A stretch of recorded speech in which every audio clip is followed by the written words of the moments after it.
এবার আমরা চতুর্থ অধ্যায়ে চলে এসেছি। এই চতুর্থ অধ্যায়ের নাম আয়তঘন। তো এখানে আমরা রেক্ট্যাঙ্গুলার প্যারালেলোপাইপড এবং তার সাথে ঘনক বা কিউবয়েড সম্পর্কেও জানব। প্রথমে আমাদের কিছু প্রয়োজনীয় সূত্রাবলী দিয়ে আমরা শুরু করব এবং তারপর আমরা কিছু উদাহরণ এই সম্পর্কে জানব। অধ্যায় 4, এখানে আয়তঘন অর্থাৎ রেক্ট্যাঙ্গুলার প্যারালেলোপাইপড এবং তার সাথে আমরা ঘনক বা কিউবয়েড সম্পর্কেও জানব। প্রয়োজনীয় তথ্য ও সূত্রাবলী। তো এখানে সূত্রাবলী এবং প্রয়োজনীয় তথ্যতে প্রথমেই আমরা সমকোণী চৌপল বা আয়তঘন অর্থাৎ রেক্ট্যাঙ্গুলার প্যারালেলোপাইপড এই সম্পর্কিত কিছু প্রয়োজনীয় তথ্য জেনে নেব। মনে করি যে একটি সমকোণী চৌপলের দৈর্ঘ্য a একক, প্রস্থ b একক এবং উচ্চতা c একক। তো সেক্ষেত্রে চৌপলের আয়তন বা ঘনফল যাকে বলে সেটা হবে ভূমির ক্ষেত্রফল ইন্টু উচ্চতা। এখানে প্রথমে আমরা একটা সমকোণী চৌপলের একটা ছবি দেখে নিচ্ছি, তাহলে আমাদের বুঝতে সুবিধা হবে।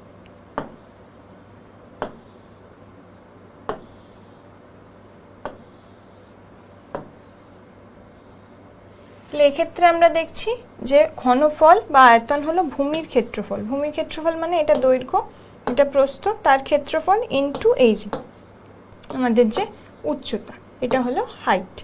তাহলে দৈর্ঘ্য ইন্টু প্রস্থ ইন্টু উচ্চতা, অর্থাৎ যদি আমরা দৈর্ঘ্যকে a, প্রস্থকে b এবং উচ্চতাকে c ধরি, তাহলে সেক্ষেত্রে আমাদের a b c ঘন এককই হলো সমকোণী চৌপলের আয়তন বা ঘনফল। এবার আমরা আসছি চৌপলের সমগ্র তলের ক্ষেত্রফল। সমগ্র তলের ক্ষেত্রফল কি করে বার করছি? সমগ্র তলের ক্ষেত্রফল আমাদের প্রথমেই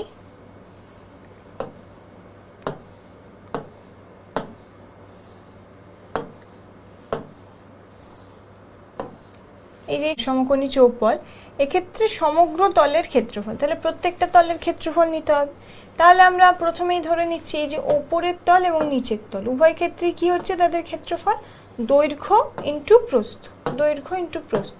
সেজন্য আমরা 2টাকে কমনে রেখে আমরা 2 ইন্টু করছি দৈর্ঘ্য ইন্টু প্রস্থ, প্লাস প্রস্থ ইন্টু উচ্চতা। তাহলে সেটা কোন তলের ক্ষেত্রফল? এই ক্ষেত্রে, এই ক্ষেত্রে এটা প্রস্থ আর এটা উচ্চতা, তাহলে এটা হলো এই তলের ক্ষেত্রফল এবং তার অপোজিটে এই তলের ক্ষেত্রফল। তাহলে 2 ইন্টু আবার প্রস্থ ইন্টু উচ্চতা, তারপর আসছে উচ্চতা ইন্টু দৈর্ঘ্য। সেটা কোনটা? সেটা হলো আমাদের এই যে উচ্চতা ইন্টু দৈর্ঘ্য, অর্থাৎ এই তলটা, এটা হলো দৈর্ঘ্য আর এটা হলো উচ্চতা। তাহলে এই তলটার ক্ষেত্রফল, তার সাথে তার অপোজিটে যে তলটা আছে সেই তলটার ক্ষেত্রফল। তাহলে সেখানেও 2 ইন্টু উচ্চতা ইন্টু দৈর্ঘ্য। তাহলে সেটাকে 2টাকে কমন নিয়ে আমরা কি লিখছি? দৈর্ঘ্য ইন্টু প্রস্থ প্লাস প্রস্থ ইন্টু উচ্চতা প্লাস উচ্চতা ইন্টু দৈর্ঘ্য। এবার আমরা সেই a b c দিয়ে রিপ্লেস করছি, অর্থাৎ দৈর্ঘ্যের জায়গায় a লিখছি, প্রস্থের জায়গায় b লিখছি, প্রস্থ আর উচ্চতার জায়গায় প্রস্থ b, উচ্চতা c, উচ্চতা c, দৈর্ঘ্য a। সেইভাবে লিখলে আমাদের দাঁড়াচ্ছে 2 into ab plus bc plus ca বর্গ একক। সমকোণী চৌপলের কর্ণের দৈর্ঘ্য। কর্ণের দৈর্ঘ্য হচ্ছে দৈর্ঘ্য স্কোয়ার প্লাস প্রস্থ স্কোয়ার প্লাস উচ্চতা স্কোয়ার। তাহলে এটা আমরা কি করে পাচ্ছি? তাহলে যদি আমরা এখানে আবার একটা সমকোণী চৌপল এঁকে নিই,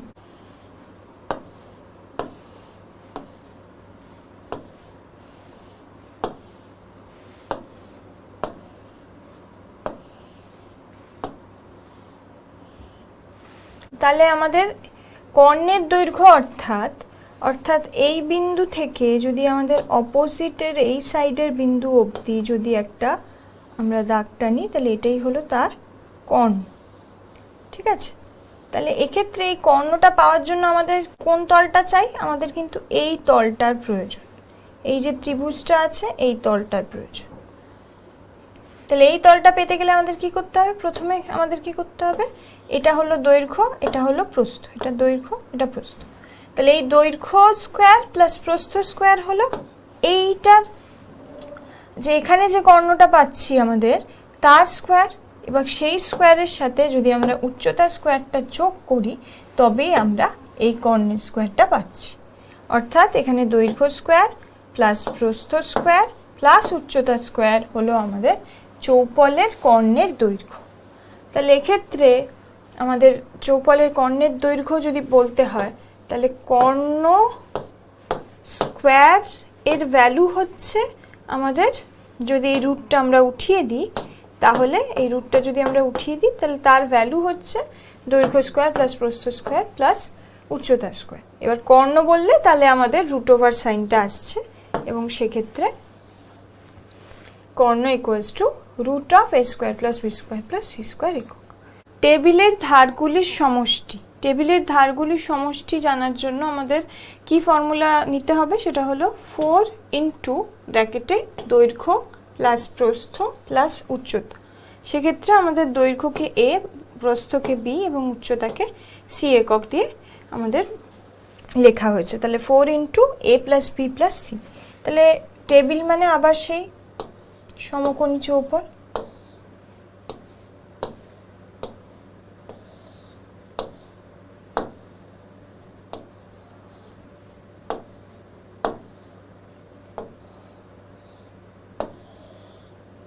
তো এখানে বলেছে ধারগুলোর সমষ্টি। ধারগুলোর সমষ্টি মানে এই যে এখানে এই একটা দৈর্ঘ্য, এই একটা দৈর্ঘ্য, এখানে একটা দৈর্ঘ্য, এখানে একটা দৈর্ঘ্য, তাহলে চারটে দৈর্ঘ্য। তাহলে চারটে দৈর্ঘ্যের সমষ্টি 4 ইন্টু দৈর্ঘ্য প্লাস প্লাস প্রস্থ কটা, এখানে এটা প্রস্থ, এখানেও প্রস্থ, এটাও প্রস্থ, এটাও প্রস্থ, তাহলে 4 ইন্টু প্রস্থ প্লাস উচ্চতা এদিকে কটা, এটা উচ্চতা, এটা উচ্চতা, এটা আর এটা, তাহলে চারটে। তাহলে 4 ইন্টু দৈর্ঘ্য প্লাস প্রস্থ প্লাস উচ্চতা। এবার আসছি ঘনক বা কিউব। ঘনকের দৈর্ঘ্য, এখানে ঘনকের দৈর্ঘ্য প্রস্থ উচ্চতা ইকুয়ালস টু বাহু বা প্রান্ত বা ধার। মানে আমরা যদি ওই সমকোণী চৌপলের সাথে যদি এর তুলনা করি তাহলে সমকোণী চৌপলের দৈর্ঘ্য প্রস্থ উচ্চতা যদি সমান হয়ে যায় তাহলেই আমরা তাকে ঘনক বলতে পারি। তাহলে একটি ঘনকের প্রতিটি বাহু যদি আমরা এ একক হিসেবে ধরি তাহলে ঘনকের আয়তন বা ঘনফল হবে বাহু কিউব, মানে এ যেটা আমরা বাহু ধরেছি তার কিউব ঘন একক। তাহলে বাহু ইকুয়ালস টু আমরা কি বলতে পারি, মানে প্রশ্নে যদি আমাদের আয়তন দিয়ে দেয় তাহলে আমরা বাহু কিভাবে করতে পারি, তাহলে বাহু লিখতে হবে আমাদের কিউবিক রুট বা আয়তন, এই যে কিউবিক রুট লেখা হয়েছে তার জায়গায় আমরা লিখতে পারি আয়তন টু দি পাওয়ার যদি 1/3 হয় তাহলেই সেটা তার বাহুর সমান। এবার আসছি ঘনকের যে কোনো একটি তলের ক্ষেত্রফল। ঘনকের যে কোনো একটি তলের ক্ষেত্রফল মানে যদি আমরা সমকোণী চৌপলের ক্ষেত্রে দেখতাম তাহলে সেটা বিভিন্ন রকম হতে পারত, দৈর্ঘ্য প্রস্থ, প্রস্থ উচ্চতা, উচ্চতা প্রস্থ বা উচ্চতা দৈর্ঘ্য এরকম। কিন্তু এক্ষেত্রে কি, যেহেতু সবকটা দৈর্ঘ্য প্রস্থ উচ্চতা সবকটাই সমান এবং তারা বাহু প্রান্ত বা ধার হিসাবে তাদের চিহ্নিত করা হচ্ছে, তাহলে যে কোনো একটি তলের ক্ষেত্রফল মানে আমাদের বাহু স্কোয়ার মানে এ স্কোয়ার বর্গ একক। এবার আসছে ঘনকের পার্শ্বতলের ক্ষেত্রফল। পার্শ্বতলের ক্ষেত্রফল হবে 4a স্কোয়ার বর্গ একক। মানে আমরা যদি এখানে একটা ঘনক আঁকি,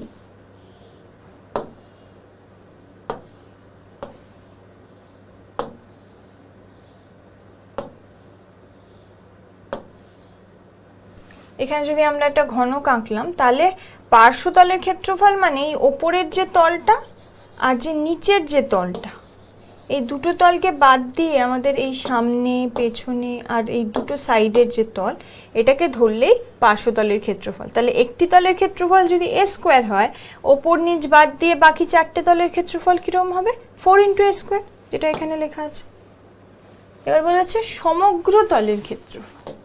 সমগ্র তলের ক্ষেত্রফল মানে ওপর নিচের তলটাকে ধরে এবং পার্শ্বতল ধরে, তাহলে কি হবে, ওপর নিচের তলের জন্য 2a square plus 4a square, তার মানে 6a স্কোয়ার, 6 ইন্টু বাহু স্কোয়ার। ঘনকের কর্ণের দৈর্ঘ্য, ঘনকের কর্ণের দৈর্ঘ্য হলো √3 ইন্টু বাহু। তাহলে √3 ইন্টু এ একক, যেহেতু বাহুকে আমরা এ একক হিসেবে চিহ্নিত করেছি, তাহলে a ইন্টু √3 একক।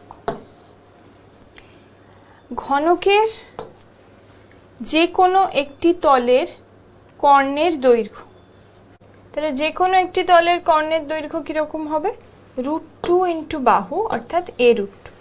অর্থাৎ আমরা যেরকম সমকোণী চৌবলের কর্ণের ক্ষেত্রে কি দেখছিলাম, √ওভার দৈর্ঘ্য স্কোয়ার প্লাস প্রস্থ স্কোয়ার প্লাস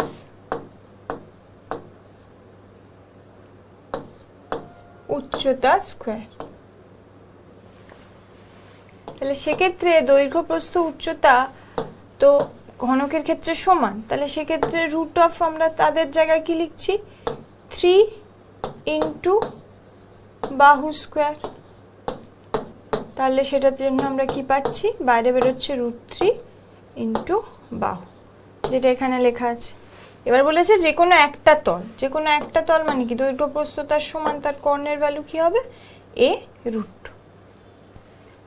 ঘনকের ধারগুলির সমষ্টি 12 ইন্টু বাহু, অর্থাৎ সেখানে টোটাল ধারগুলোর সংখ্যা হলো 12টা, তাহলে সেক্ষেত্রে 12 ইন্টু a হলো তার ধারগুলির সমষ্টি। এবার আসছি ঘরের 4 দেওয়ালের ক্ষেত্রফল। সেক্ষেত্রে ঘরের 4 দেওয়ালের ক্ষেত্রফল হবে ভূমিতলের পরিসীমা, অর্থাৎ আমরা জানি ভূমিতলের পরিসীমা যেহেতু দৈর্ঘ্য এবং প্রস্থ আলাদা, তাহলে 2 ইন্টু দৈর্ঘ্য প্লাস প্রস্থ ইন্টু তার ঘরের যে উচ্চতা, সেটাই হলো ঘরের 4 দেওয়ালের ক্ষেত্রফল।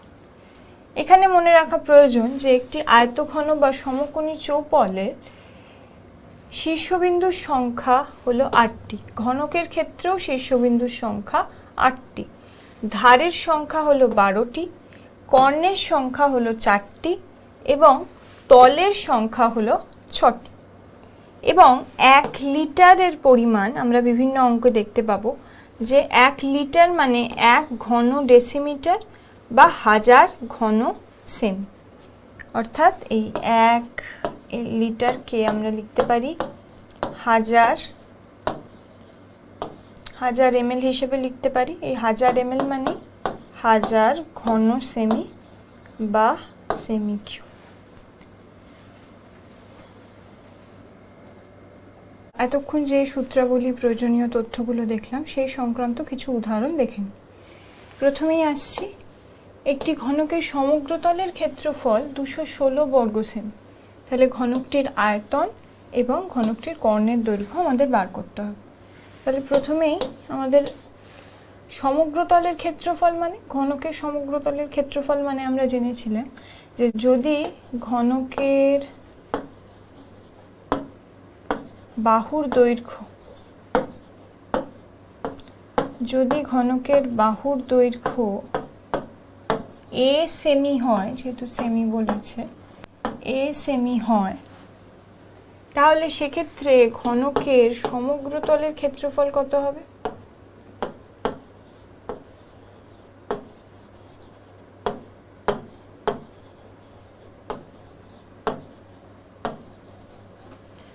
সমগ্র তলের ক্ষেত্রফল কত হবে,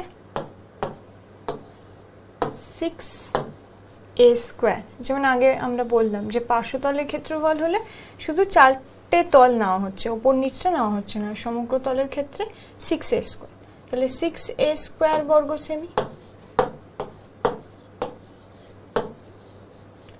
তাহলে এখানে আমাদের লিখতে হবে যে 6a স্কোয়ার মানে হচ্ছে আমাদের 216। তাহলে সেটা যদি হয় তাহলে a স্কোয়ার মানে কত হবে, 216/6, 216/6 মানে এখানে আমরা পাচ্ছি 36। তাহলে a এর ভ্যালু আমরা কত পাচ্ছি, √36 মানে 6 সেমি। এবার এক্ষেত্রে এখানে বলা যেতেই পারে যে কেন মাইনাস সাইনটা নেওয়া হচ্ছে না, কারণ আমরা যেহেতু এটা দৈর্ঘ্য নিচ্ছি, তো দৈর্ঘ্য যেহেতু নেগেটিভ হয় না, ঋণাত্মক হয় না, সেক্ষেত্রে আমরা শুধু প্লাস ভ্যালুটা নিয়েই করছি। তো এখানে শুধু +6 সেমি নেওয়া হয়েছে। তো এখানে 6 সেমি হলো যে ঘনকটির আয়তন নির্ণয় করতে হবে। তাহলে এটা হলো বাহুর দৈর্ঘ্য, তাহলে আয়তন মানে আমরা কি জানি, আয়তন মানে আমরা জানি ঘনকটির আয়তনের ক্ষেত্রে আয়তন, ঘনকটির আয়তন হলো a কিউব। a কিউব মানে a কি? a আমরা দেখলাম 6, তাহলে যদি 6 হয় তাহলে 6 এর কিউব হলো ঘনকটির আয়তন। তাহলে 6 কিউব মানে এখানে 6 ইন্টু 6 ইন্টু 6, সেক্ষেত্রে আমরা পাবো 216 ঘন সেমি, কারণ আয়তন সেজন্য ঘন সেমি বা সেমি কিউবও লিখতে পারি আমরা। আচ্ছা, তাহলে এটা প্রথমটার উত্তর বেরিয়ে গেল। এবার দ্বিতীয়তে আসি, কর্ণের দৈর্ঘ্য। তাহলে ঘনকের কর্ণের দৈর্ঘ্য আমরা আগের ফর্মুলাতে পেয়েছি, কর্ণের দৈর্ঘ্য, ঘনকটির কর্ণের দৈর্ঘ্য হবে √3 ইন্টু বাহু, √3 ইন্টু বাহু। তাহলে সেক্ষেত্রে √3 ইন্টু বাহু মানে √3, আর এখানে বাহু কত? এখানে পেয়েছি আমরা 6, তাহলে 6 সেমি। তাহলে √3 ইন্টু 6 সেমি মানে 6√3 সেমি। এটাই হলো আমাদের ঘনকটির কর্ণের দৈর্ঘ্য। তাহলে এটি প্রথমটার উত্তর, এটি দ্বিতীয়টির উত্তর। এবার আমরা আসছি, একটি ঘরের দৈর্ঘ্য, প্রস্থ এবং উচ্চতা যথাক্রমে 12 মিটার, 4 মিটার ও 3 মিটার। এক্ষেত্রে যে দীর্ঘতম দণ্ড ওই ঘরে রাখা যেতে পারে তার দৈর্ঘ্য কত? তাহলে যে দীর্ঘতম দণ্ড রাখা যেতে পারে মানে, দীর্ঘতম দণ্ড রাখা যেতে পারে মানে সেই ঘরটির আমরা কর্ণ বার করছি, কারণ এটা আমরা যেহেতু দৈর্ঘ্য, প্রস্থ, উচ্চতা তিনটি আলাদা, 12, 4, 3, তার মানে এটা সমকোণী চৌপল। তাহলে সমকোণী চৌপল যদি হয় তাহলে তার মধ্যে যে দীর্ঘতম দণ্ডটি রাখা যাবে সেটি তার কর্ণের সমান। তাহলে আমাদের আসলে বার করতে হবে কি? বার করতে হবে কর্ণ। তাহলে কর্ণের দৈর্ঘ্যটি আমরা কি করে বার করব? কর্ণের দৈর্ঘ্য হিসাবে আমরা ফর্মুলা আগে যেটা জানি, equals to root of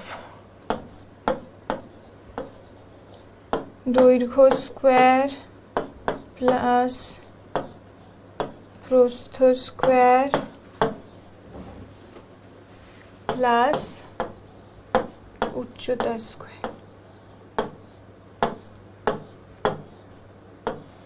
দৈর্ঘ্য স্কোয়ার প্লাস প্রস্থ স্কোয়ার প্লাস উচ্চতা স্কোয়ার। তাহলে এক্ষেত্রে আমরা দৈর্ঘ্যর ভ্যালু কত পেয়েছি? এক্ষেত্রে আমরা দৈর্ঘ্য পেয়েছি 12, তাহলে 12 স্কোয়ার। প্রস্থ কত পেয়েছি? 4, মানে 4 স্কোয়ার।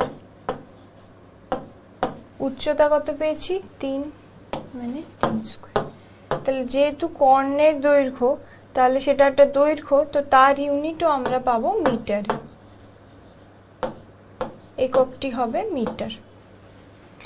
তাহলে এখানে √12 স্কোয়ার মানে কত? 144, 4 স্কোয়ার মানে 16, 3 স্কোয়ার মানে 9। তাহলে এখানে 144 প্লাস 16 প্লাস 9, তার মানে 144 প্লাস এদিকে 25, মানে আমরা পাচ্ছি 169, মানে যেটা হলো গিয়ে 13 বর্গ, 169। তো তার বর্গমূল করলে আমরা পাচ্ছি 13, তাহলে 13 মিটার। অর্থাৎ আমরা যে ওই ঘরের রাখা যেতে পারে যে দীর্ঘতম দণ্ড, তাহলে ওই ঘরে রাখা দীর্ঘতম দণ্ডটি হবে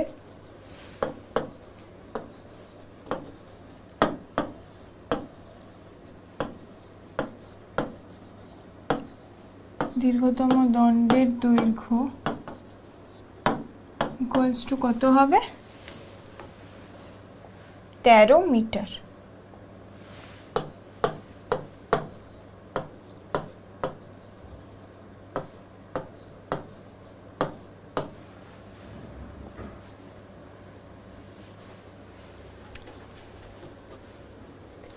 একটি ঘনকের ভেতরে দীর্ঘতম 6√3 সেমি দৈর্ঘ্যের একটি দণ্ড রাখা যায়, ঘনকটির আয়তন কত? তাহলে এক্ষেত্রে এই 3 নম্বর অঙ্কে আমাদের কর্ণের দৈর্ঘ্যটা বলে দিয়েছে, কারণ এই দীর্ঘতম এত সেমি দণ্ড মানে একইভাবে এটাও কর্ণ, তাহলে কর্ণের দৈর্ঘ্যটা বলে দিয়েছে। তাহলে ঘনকের কর্ণের দৈর্ঘ্য হিসেবে আমরা কি জানি?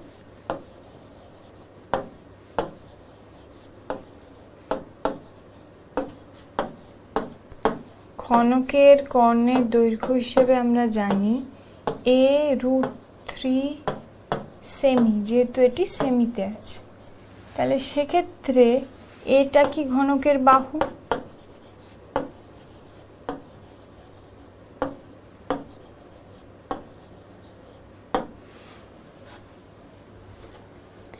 তাহলে সেক্ষেত্রে a√3 সেমি হলো কর্ণের দৈর্ঘ্য। তাহলে এবার a√3 এর সাথে প্রশ্নে প্রদত্ত যে মানটি আছে 6√3 আমরা সমান করলাম, তাহলে তার ফলে আমরা কি পেলাম? a = 6 semi. a√3 ও সেমিতে আর এও সেমিতে আছে, তাহলে এর ভ্যালু 6 সেমি। তাহলে ঘনকটির আয়তন কত? এবার ঘনকটির বাহু পেলাম, আয়তন কি করে পাবো? তাহলে আয়তন হবে বাহু কিউব। তাহলে বাহু যদি 6 হয় তাহলে 6 এর কিউব ঘন সেমি।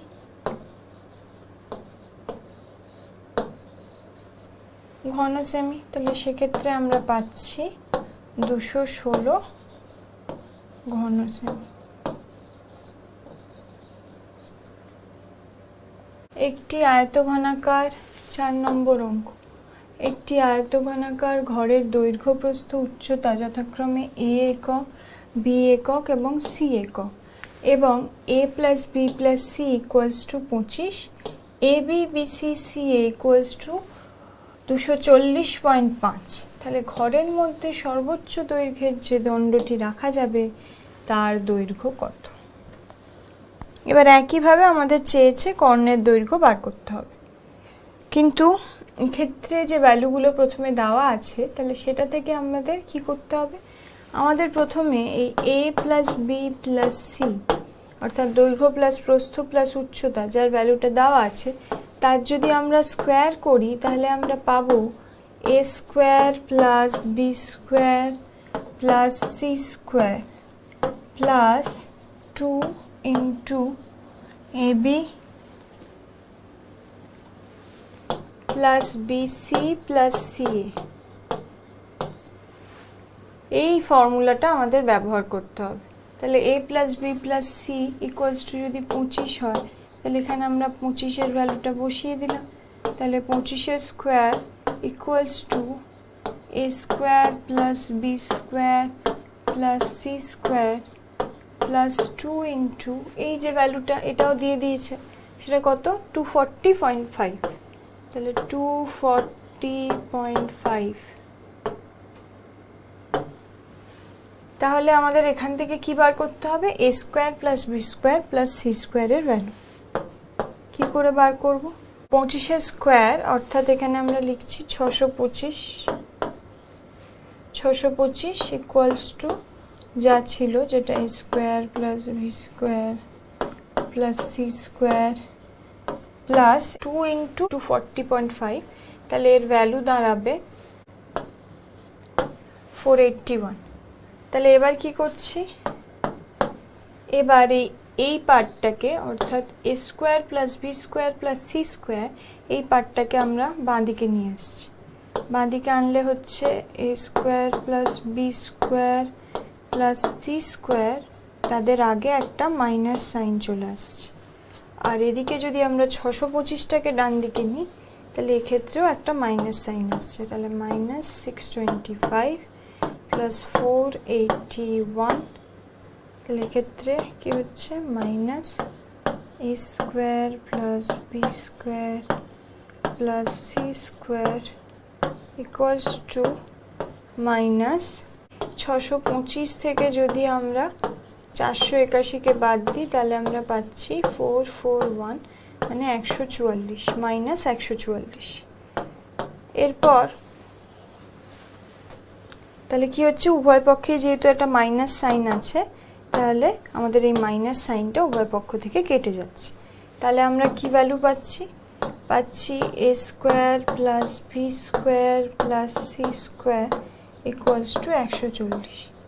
প্রশ্নে কি বলা আছে ঘরের মধ্যে সর্বোচ্চ দৈর্ঘ্যের যে দণ্ড রাখা যাবে তার দৈর্ঘ্য।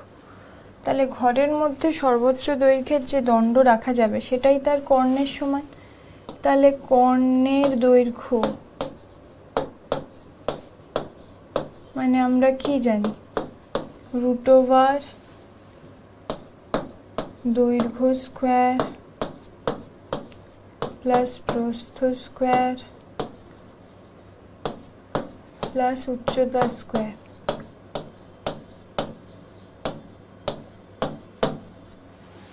তাহলে এখানে তো দৈর্ঘ্য প্রস্থ উচ্চতাকে আমরা a b c যথাক্রমে এইভাবে প্রকাশ করেছি। তাহলে এটাকে আমরা a square plus B square plus C square হিসেবে লিখছি। এবার এইটার সাথে যদি আমরা আগের ইকুয়েশনটা মেলাই, তাহলে আগের ইকুয়েশনে আমরা কিন্তু a square plus B square plus C স্কোয়ারের ভ্যালু পেয়েছি, যেটা হলো 144। তাহলে এই 144টাই আমরা এখানে বসিয়ে দিচ্ছি। তাহলে √144, তাহলে তার ভ্যালু আমরা কত পাচ্ছি, 12। যেহেতু এখানে ইউনিটটা আছে একক হিসাবে, তো আমরা এখানে 12 একক লিখতে পারি। তো আবার এখানে কিন্তু আমরা -12 নিচ্ছি না, এখানে আমরা +12 একক নিচ্ছি, কারণ এক্ষেত্রে আমরা দৈর্ঘ্য বলছি এবং দৈর্ঘ্য ঋণাত্মক হয় না। তাহলে এক্ষেত্রে আমাদের সর্বোচ্চ যে দৈর্ঘ্যের দণ্ডটি তার ভেতরে আঁটবে সেটা হলো 12 একক। এবার আসছি 5 নম্বর অঙ্ক। যদি একটি ঘনকের তলের সংখ্যা x, ধারের সংখ্যা y, শীর্ষবিন্দুর সংখ্যা z ও কর্ণের সংখ্যা p হয়, তাহলে x - y plus z plus p এর মান কত? এবার এগুলো আমাদের সেই দ্রষ্টব্য হিসাবে কিছু কিছু পয়েন্টে দেওয়া ছিল যে এগুলোর মান কত হবে। তাহলে প্রথমে আমরা লিখে নিই যে x - y plus z plus p, এটার ভ্যালু বার করতে বলেছি। x মানে কি? x মানে হলো ঘনকের তলের সংখ্যা। তলের সংখ্যা ঘনকের কটা থাকে? 6টা তল থাকে। ধারের সংখ্যা, আচ্ছা এখানে একটা ঘনক এঁকে দিই তাহলে বুঝতে সুবিধা হবে।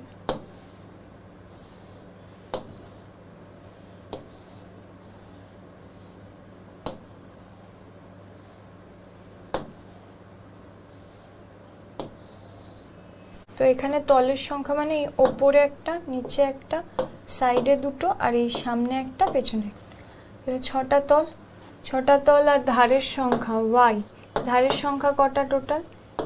1 2 3 4 5 6 7 8, আর নিচে 9 10 11 12। তাহলে টোটাল ধারের সংখ্যা 12টা। শীর্ষবিন্দুর সংখ্যা কটা? শীর্ষবিন্দুর সংখ্যা হলো 8টা। এই যে a b c d e f g h, 1 2 3 4 5 6 7 8টা। আর কর্ণের সংখ্যা যদি p, তাহলে এখান থেকে আমরা কটার কর্ণ আঁকতে পারি? 4টে। তাহলে এক্ষেত্রে আমরা সেই ভ্যালুগুলো বসিয়ে দিচ্ছি। 6 - 12 প্লাস 8 প্লাস 4।